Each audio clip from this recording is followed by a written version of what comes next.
Pregame.com.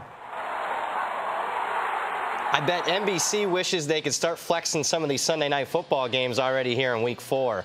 This is Brad Bowers in the Pregame.com studios just off the Vegas Strip. And boy, do we got a good matchup for you here. It's the Indianapolis Colts without Andrew Luck taking on the disappointing 1-2 Seattle Seahawks. Fez, who do you like in this matchup and why? It doesn't matter if it's marquee or not. We make some money. We're going to go over the 41.5. It's all about scoring increasing in the NFL. Let's look at what happened week 3. We saw games go 10-5 to the over in week 3 after seeing 65% of NFL games weeks 1 and 2 go under the total. This is not an aberration. This is a pattern I've seen in the NFL. Now, explain that to me. Weeks 1 and 2 are lower scoring. Why are the pros always thinking that, hey, they're going to be lower scoring? Yeah, what happens is that the odds makers make this mistake every year, frankly. I shouldn't even be talking about it, but they take the season-long averages from the year before, and they crunch the numbers, and they set the totals that way. But the defenses are typically ahead of the offenses weeks 1 and 2. Why? Because the skill position players get so little playtime. Everyone's scared,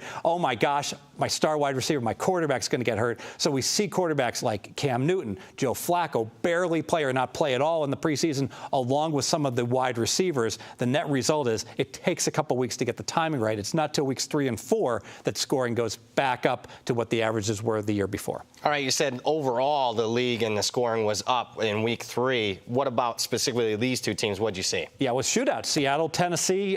Seattle played faster, and ultimately that produced more points for them and more points for Tennessee. And what's going on here? Indy plays the Browns, and they get into a shootout, 31-28. Clearly, both teams trending towards higher scoring. Yeah, and as far as Indianapolis goes, they picked up Jacoby Brissett just a few weeks ago.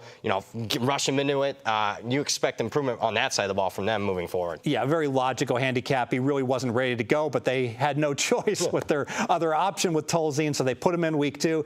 Improvement week 3, and I expect continued improvement until Andrew Luck, if he comes back, does come back. Your second key handicap. We got 2 vulnerable defenses. Okay, we know Indianapolis is vulnerable. They have a below-average defense. But I got to tell you, this Legion of Boom, it has this great reputation, but the stats say just an average defense. Well, explain that to me, Fez. Seattle's defense, which has been arguably the best in the NFL the last 6-7 years. You're saying they're below average right now? I'm saying they're statistically below average. I actually put them right in the middle, and anyone who watched the Tennessee Titans run wild over them, like you say, Hulkamania in 1987. It was really a pathetic performance by them, and maybe they'll get better over the course of the year, but right now, just average. All right, Fez, I think we got a winner here. Let's go ahead and make it official. Let's make it official. NFL scoring is increasing. 11 of 15 games went over 41 points last week, and scoring, like it always does in the NFL, will increase in October.